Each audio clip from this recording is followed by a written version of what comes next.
Going into that 2003 Rugby World Cup, probably the ultimate favourite was England. They've been so consistent for the 24, maybe 36 months prior to that. I think from 2001 up until that stage, they were undefeated at Twickenham, and just they were able to replicate that form everywhere they played. They beat Australia in Melbourne that year. We played them what they call now is the Docklands Stadium. They also played New Zealand the week before and won with 13 men at one stage when they had two blokes in the bin and they held off the All Blacks in Wellington. So they were a team which had confidence in being able to play anywhere and win. So Martin Johnson's team was definitely the favourite. The All Blacks are always going to be thereabouts, a very strong team. Ruben Thorne was leading those guys. And then the Springboks are always dangerous. And we sort of been inconsistent. Like we'd beaten all those teams.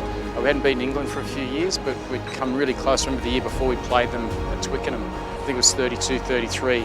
We definitely had a few chances to win that game, but we thought, you know what, we play these guys again, we'll give ourselves a chance. So that's kind of where we were. We felt like on any given day we could beat anyone, but our consistency was lacking. Going to the final, we had a lot of confidence, and getting to that semi-final playing New Zealand was exactly what we'd planned and wanted to be.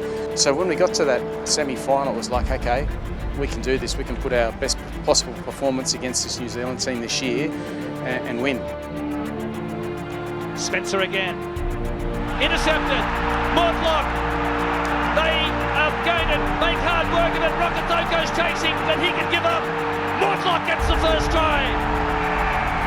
Length of the field. There's a few people obviously excited about getting to their first Rugby World Cup final, but as soon as we got in the change rooms, we spoke about, hey, it's just an opportunity. Let's make the most of it. Building into the New Zealand game, there was never a lack of belief that we were going to win, and the game plan was perfect and things went well for us. Moving into England, we knew that they presented a completely different dichotomy of strengths and weaknesses, and one that we were willing to match. Playing England was always a really good challenge in that period. Martin Johnson's men, they could play a high passing game, so they could run you off your feet. They're a very fit team.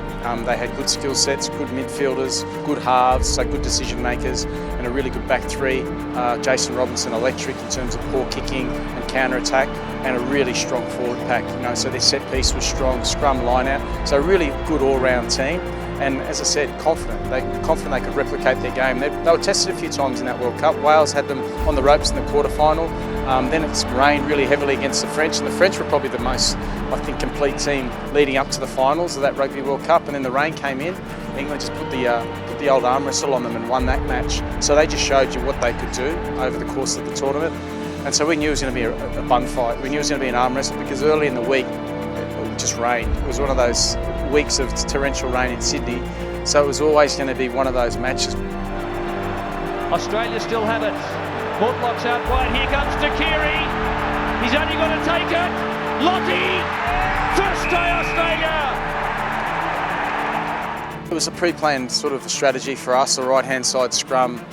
You could just make it a one-on-one contest with a good cross kick from Steve Larkham and mismatch height-wise and athleticism in the air. Thought he was really good in the air. And he was our best in the team probably in that situation. So it was perfectly executed, a really solid scrum, perfect kick from Stevie. It was a perfect start, but that's all it was. It was the start of the game, and as I said earlier, we knew we were going to be in for an arm wrestle, and it played out that way, that's for sure.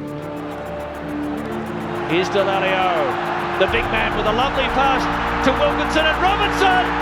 They won't catch him. Jason Robinson.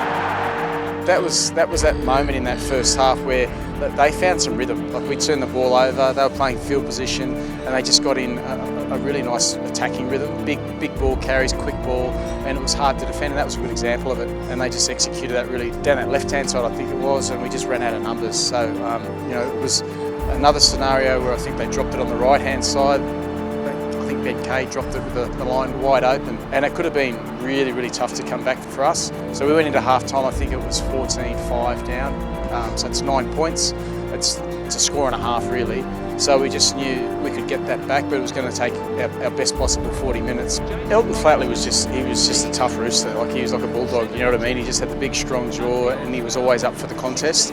If you go back 2 years prior to the World Cup final, he was the fly half, because Steve Larkham didn't play in the decider against the Lions and played really, really well. He was like just up for any big moment, And as a goal kicker, we had great kickers in that team, but he was the first choice goal kicker for the final. And if you actually watched him at practice, like I was lucky enough to do for many, many years, you could count the amount of kicks he missed in training over the course of about a 3 or 4 year period on one hand. He was super consistent, had a really good stroke, and he's probably had about a 45-metre range. Like he couldn't bomb it over 50, but he was really consistent from all parts of the field. And gee, he knocked over some pressure goals to just keep us in the fight in that final. And I remember we always had a bit of a rule with the kickers. If they wanted the kick, there was no debate. If I looked at the ball and they nodded, they wanted the ball, and all he did was nod the whole night. And I remember getting a couple of messages from Eddie and the coaching group saying, let's kick for the corner, because he kicked a couple in the first half, which were just short but online.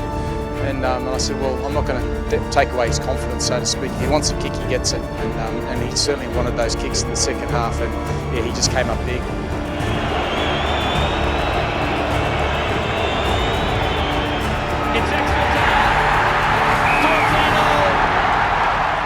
We knew that athletically and strategically we were typically better, most often in the latter stages of test matches.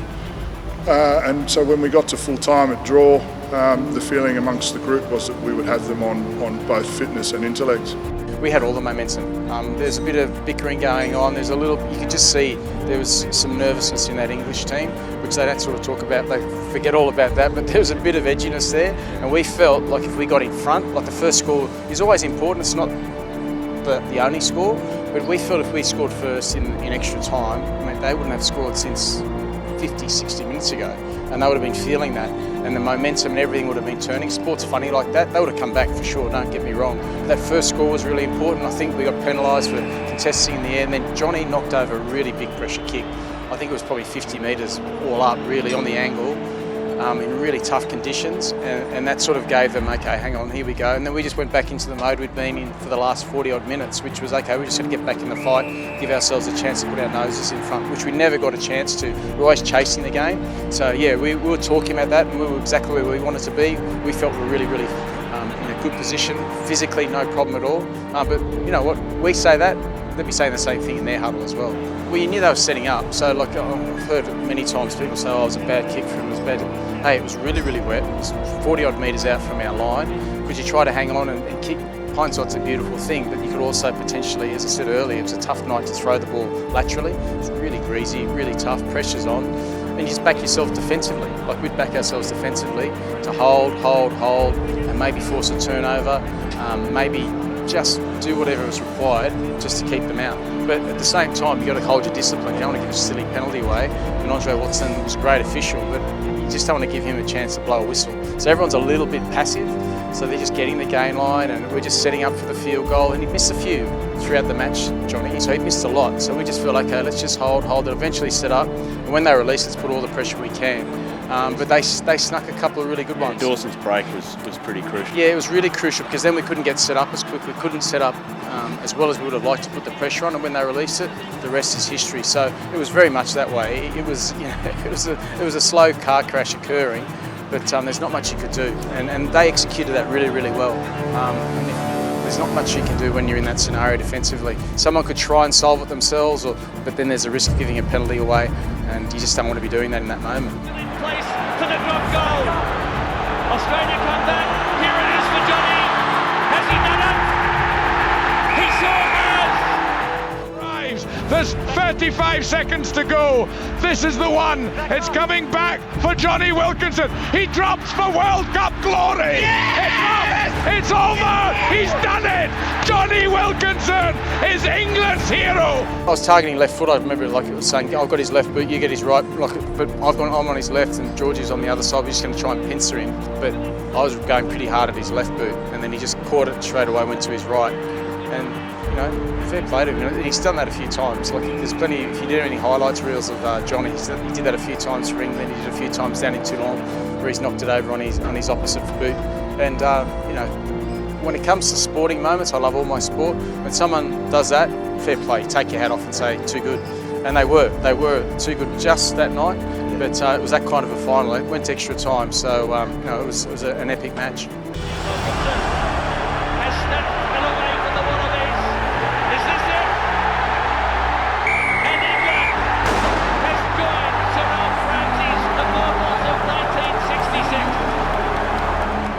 You're always going to regret not winning that World Cup. Like, we would have been the first team to go back to back. We had a lot to play for.